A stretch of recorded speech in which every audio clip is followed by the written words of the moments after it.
reviewing the brand new Flir Thermosight Pro PTS536. Here we go. Bacon pancakes, making bacon pancakes. Get some bacon then put it in a pancake. Bacon pancakes. All right, y'all, I've got the brand new Flir PTS536. I've had this scope for a while. I've got a bunch to say about it. You're going to see some videos. You're going to see through the scope. Right now, we're going to walk around the scope. And also at the end, I'm going to give some of the things that I've noticed about the scope, what I like about it, what I'd like to see changed. And I'm going to tell you, I've been in the past a little maybe too critical about the Flir scopes, especially the PTS736, which is a base magnification of 6 power. This is the 536, which is a base power of 4. I've been a little overcritical about it. I'm going to tell you why. But right now we're going to walk around the scope. Again, this is the Flir Thermosight Pro PTS536. It is a base 4 power magnification scope on a 50 millimeter objective lens. So you have 2 focus rings. You have the objective focus ring right here, and you have the eyepiece adapter focus adjustment right here. So there's 2 different ways to focus this scope. As far as the button layout on this thing, as you can see when you're trying to do this stuff at night, really important for you to be able to maneuver through the buttons and to get everything done what you're trying to do. If you're trying to zoom in, if you're trying to change different magnifications, obviously, and changing different reticles or reticle colors, that can all be done right here in the dark. The center one is the menu button. It's also the record button. If you double click it, it is record. And also the buttons around it change different things like I said, magnification, changing different reticles. And there's a wide variety of things that those buttons do. This runs off of 2 of the CR123A batteries. This is where the batteries go right here. As far as runtime, I say you could get a couple hours of continuous runtime off of 2 of the CR123A batteries. It does have the ability to plug in an external battery pack, and you can do that through the same port that is done right here. It's a mini USB.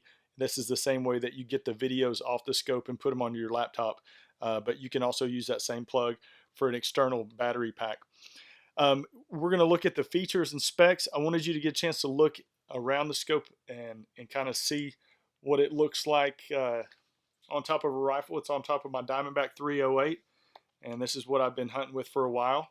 Next week you're going to be able to see some kills with the hog kills with the PTS536, and again, I'll give my opinion on what I think about it after you see the videos. So right now let's take a look at the features and specs. So now I'm on the Outdoor Legacy Gear website, and I love using this as a tool to come and research scopes when I don't have one in hand. But really, what you need to do, if you have any questions at all, just give Jason a call over here. It's 877-350-1818. He'll be able to give you all the information, first-hand information that you need. And he's not just selling these scopes. I know he's out using these scopes every night. So he's really a lot of information for you, and a lot of chance to sit down and share everything that he knows about it before you make a purchase. But I like, when I don't have a scope in hand, I like to come here and get a chance to look at the scope in person as well as I can on the internet. But you can kind of see right here, it's a 50 millimeter lens. You see the layout of the buttons, the on-off toggle switch, and the different focus rings right here, and the QD mount that comes with it. So it's a good resource to use as far as seeing it. Running through the specs real quick. The PTS536, it's a 320 by 256 Boson thermal core resolution. It's got a 60 hertz refresh rate. Like I said, it's a 50 millimeter objective lens. The base magnification on this is 4 power, and I know that we're going to be talking about that a lot on this review video. It's a 2 times by 4 times digital zoom, and as you know, it does have internal video recording. It's got several different color palettes to choose from, and I know you will get to see those and get a chance to see what those look like, as well as many different reticles to choose from. So it does have all of that built into it. Like I said, the internal video recorder, but just so you know, the internal video recorder does not have or does not record audio, just so you know that. But here it is all laid out. You can go to outdoorlegacygear.com, check out the specs for yourself. It is in stock, and the price is $37.95. So you know, when you do, If you have any questions about it at all, you can always comment to this video, or like I said, you can give Jason a call. But now we're going to get a chance to look through the scope and see some videos and some different yardages of some hog and some deer.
All right, y'all. So you've seen around the scope, you've seen through it, you've seen what the features and specs are.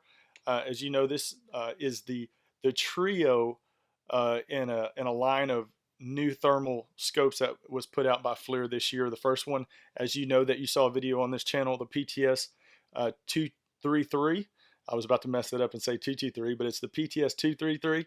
Also, the PTS 736, which was the 75 millimeter objective lens scope that came out with the base of 6 power. This is the 50 millimeter lens, 4 power base, and this is the PTS 536. The price on this is $37.95, as you saw when we looked at the features and specs. So like I said, we just did a review of this scope on the latest edition of the Late Night Vision Show podcast. If you haven't checked it out, please go ahead and do that. You can find it on iTunes, Google Play, anywhere you can find podcasts. You'll be able to find our podcast, the Late Night Vision Show. And we also have a YouTube channel, so you can actually watch the podcast. You can watch Jason and I talk about these different scopes and some of our different hunting stories. Some of them get pretty crazy.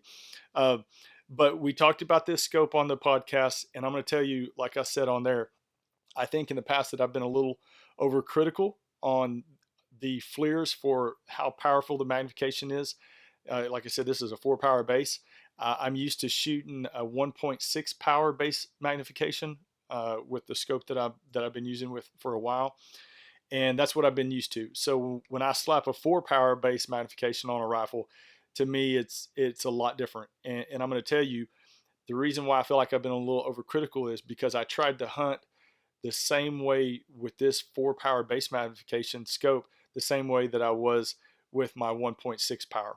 And you just can't do that. I'm used to stalking up to 40 or 50 yards and taking shots on a hog or on a group of hogs. But when you have a 4 power magnification scope, that's just too close. So what I've done, and I've used this scope now for going on 3 weeks, I've killed a lot of hogs with it, is I'm just having to back up. Normally when I would shoot from 50 yards, now I'm sitting back at about 100 yards, especially when I'm shooting at a group of hogs. 5 to 10 hogs and a sounder. To be able to get the whole group of hogs in my objective view and get follow-up shots on them, you have to back up. So really, like I said, I've been a little overcritical about it, but really what I found out what I needed to do is just change the way that I hunt and change the style. The people that are going to like this scope right here, and there's going to be a lot of people, because it's a great unit. You saw some of the images from the video. IDing range is just stupid far. I mean, it's to be able to ID deer and hogs at 600 and 700 yards, it's incredible. So the image that this scope produces is fantastic. I mean, it really goes above and beyond expectation. So I'm very happy with that. Being able to ID those distances saves you a lot of time, effort. It's just safer when you're taking a shot, but it produces such a great image that it's hard to not get past that point of what this scope can do. So I'm saying all that to let you know that what I like about this scope, obviously, is the great picture image that it produces. It's a very good quality scope. Sighting this thing in is relatively easy. I've sighted in. I'm used to FLIR. It's not a difficult thing. It's got the internal video recorder. It's got more color palettes than most scopes that you'll find out there. If different color palettes are your icing on the cupcake, then you're going to like this. It's got plenty of different reticles to choose from. Performs well. Holds zero very well. It does come with a QD quick detach mount, and it does return it back to zero. So if you want to slap it on another rifle, resight it in, you can return this back to this rifle and not have an issue with it not being sighted in.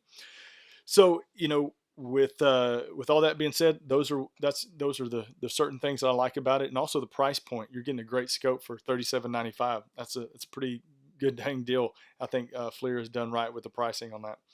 What I would like to see changed about it, really, this does record video. You can record video through this unit.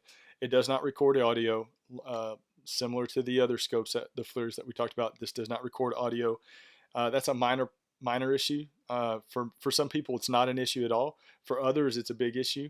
But there are workarounds. You can record audio on your cell phone if you want to splice it together with the video to create content for whatever platform you want to use it on. So the audio, it does not record. So that's a small or minor thing.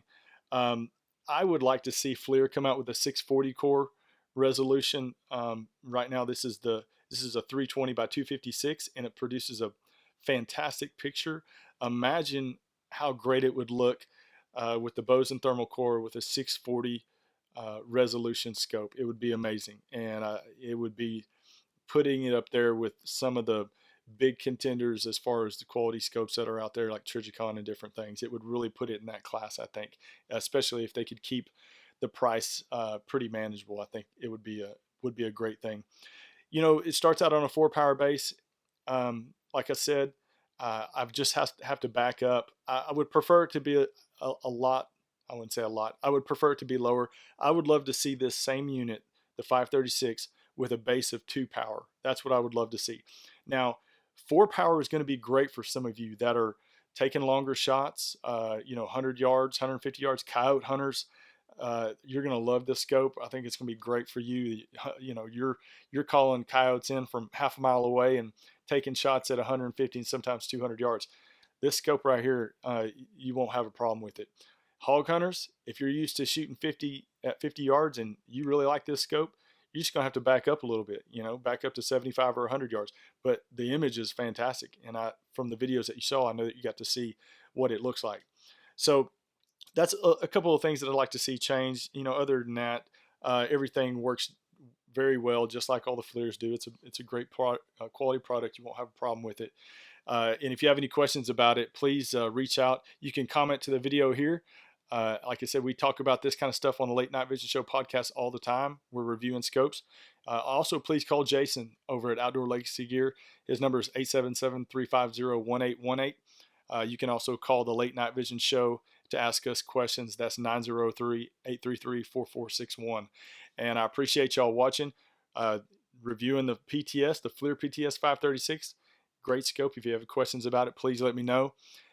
Next week, I will be putting out a video with all the hog kills, and I've got quite a few of them right now, and some pretty good ones. Had a hog come at me with one after taking a shot with one, so that was an interesting video. Next week, you'll get to see all the hog kills with it. So appreciate y'all watching. Please join me next week. Please subscribe, and we'll see y'all next week. Keep making those bacon pancakes.